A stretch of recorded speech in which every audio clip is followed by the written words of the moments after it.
After the Federation decided that the heavy gun was insufficient as their main mobile suit, both Anaheim Electronics and Sinri would begin an arms race to create its successor. And despite Sinri generally being ahead of Anaheim in just about every aspect, the Lunarians would eventually win with their pocket-sized James gun. Initially pitched as a spiritual successor to the Jim series, Anaheim would use the same tactics as with the J-gun to position their James gun as the next generation mass production unit for the Federation. Without compromising on its performance, the James gun was easy to produce and easy to maintain, making it a popular unit for both mechanics and pilots.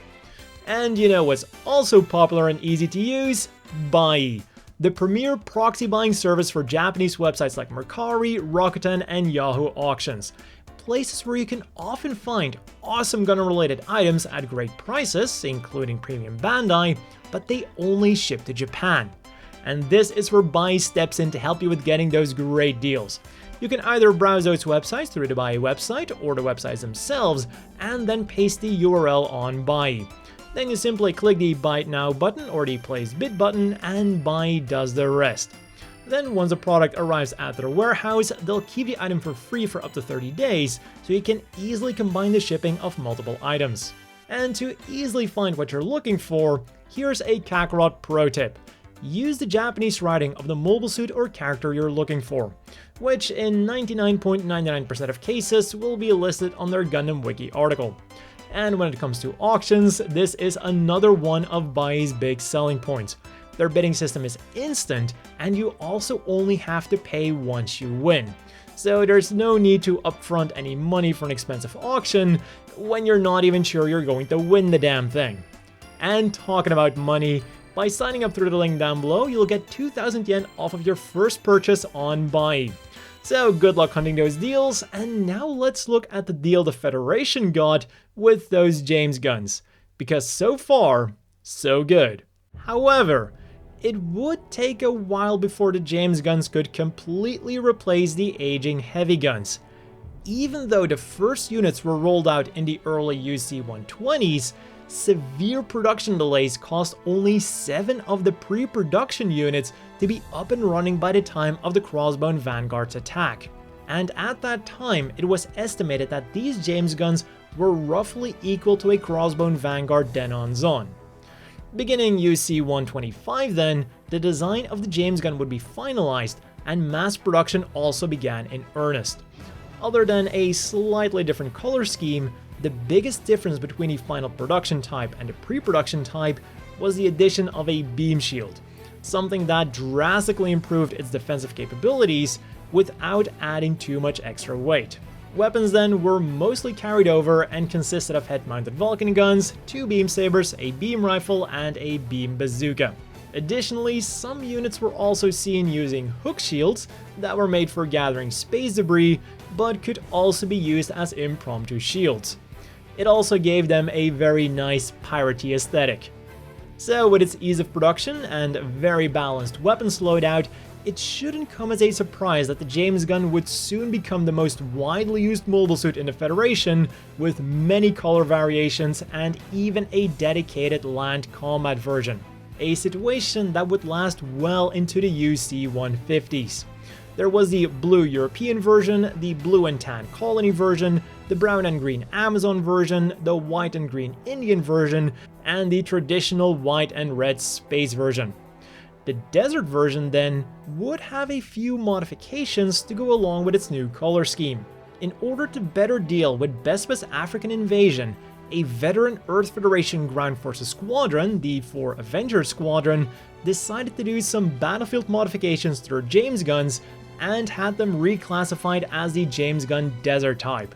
The vents on the chest were changed, vents were added on the shoulders, the sensors on the head upgraded, an antenna was added to the backpack, and some of its armor was changed.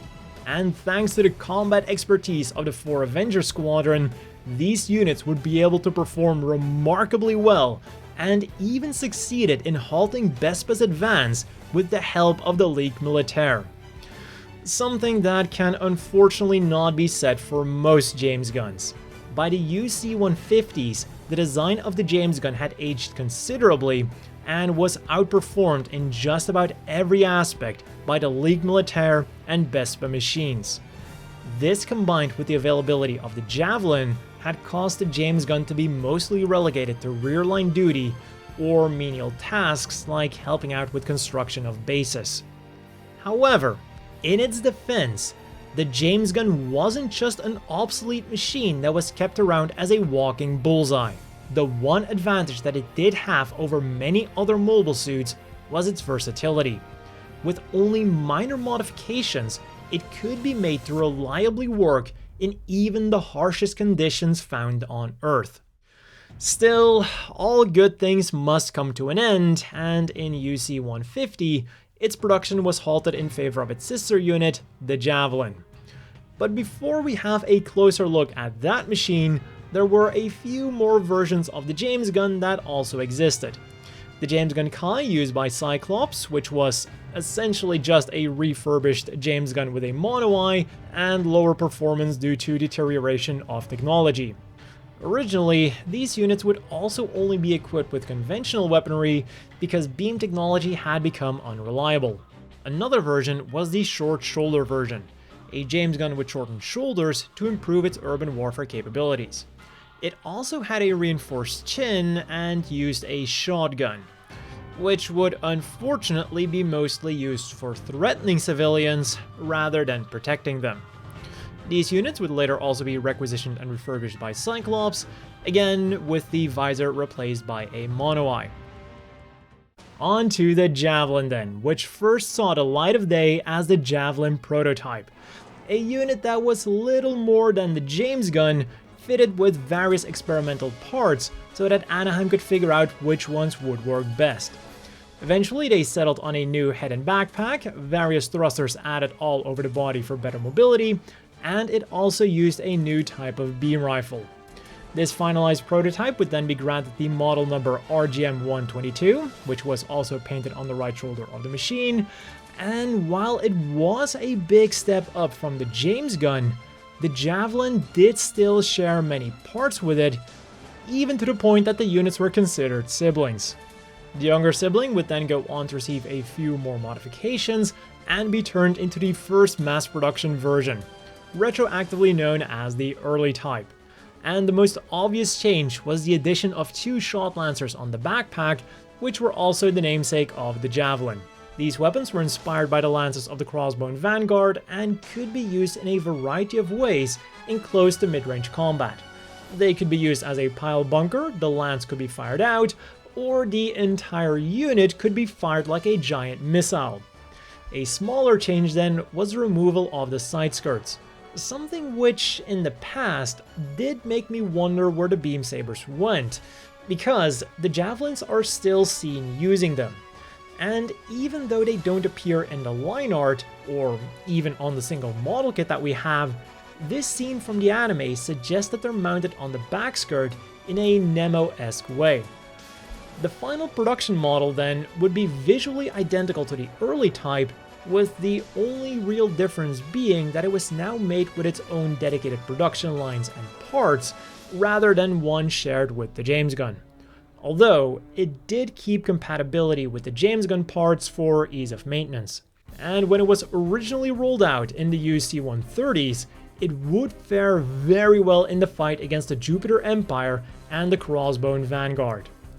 Despite its slow initial introduction then, it would eventually become a widespread unit with a lot of variants, both minor and major. One unique thing about the Javelin was that it was a Federation mass production unit that also used a dual-eye sensor. But this usually wasn't visible because almost all units used a visor. Some units though, like those assigned to the Zagran Squadron, didn't have a visor, giving their machines a more Gundam-like appearance, either because they opted not to use the visor, or because different factories used different standards. Some units were even equipped with a dedicated targeting sensor, like the one that can be seen on the Victory Gundam. Another minor variation then are the side skirts. Like I just said, the standard for the Javelin was to have no side skirts at all, but there were some javelins that had really small ones. The bigger variants then are the ones that took advantage of the Javelin's modular backpack, like the Javelin Mega Spear loading type. As the name indicates, instead of the normal shot lancers, the Javelin was now outfitted with 2 Mega Spears that were designed for use against enemy ships, and because of this, they're also known as anti-ship javelins. One unit famous for using them was the Spec Ops Tilcott Squadron, a squadron specializing in anti-ship combat. And for the heavy support fire, there was the Javelin Cannon. The shot lancers were now replaced by 2 powerful beam cannons, and it would also often be seen with an extra targeting sensor on the head. However, because the rest of the machine was still the same as the standard Javelin, it still had the same reactor that was originally only intended to supply energy to a standard beam rifle and a standard beam saber, meaning that the Javelin cannon only had a limited amount of shots before it ran out of juice, and that it fell quite short of its intended role. Because of this, the Tilcott Squadron preferred using a different weapon for their Javelin cannons. Instead of a powerful single-barrel beam cannon, they went with a weaker 4-barrel beam cannon. And while they were weaker, their rate of fire was much higher, and presumably they could also be used for a longer time because they drew less power. And thanks to this, these javelins were much better at providing suppressing fire, allowing the other javelins to move in for the kill. As with the regular javelins, they would perform very well at first, but by the time of the Zanskar Empire's attack, all of them began showing their age. But for machines that were designed over 30 years ago, they did still serve admirably and managed to pull their weight in battle. And finally then, there's also 2 very obscure and non-canonical versions that we must have a look at. One is an underwater version known as the Aqua Javelin, which was made as a replacement for the equally obscure CRGM. The entire thing is overhauled for marine combat, and for weaponry, it now comes standard with a beam trident and long-range missiles or torpedoes. This unit only appeared in the SD Gundam Wars PC game. And the other one is the Javes, a supposed successor of the Jamesgun, which only appears in the novelization of Victory Gundam. And other than the fact that it's bigger than the Jamesgun, nothing is really said about its appearance or even its specs. And that has been all for the development history of the Jamesgun and the Javelin. 2 machines that I don't feel get nearly as much love as they deserve. I've always had a soft spot for these 2 underdogs, so it's really cool to see that outside of the anime, they weren't just glorified construction machines or target practice. So a big thanks to Buyee for sponsoring this video, links down below. As always, another big thanks to the Patreon supporters. I hope everyone watching has a great day, and I'll see you all next time.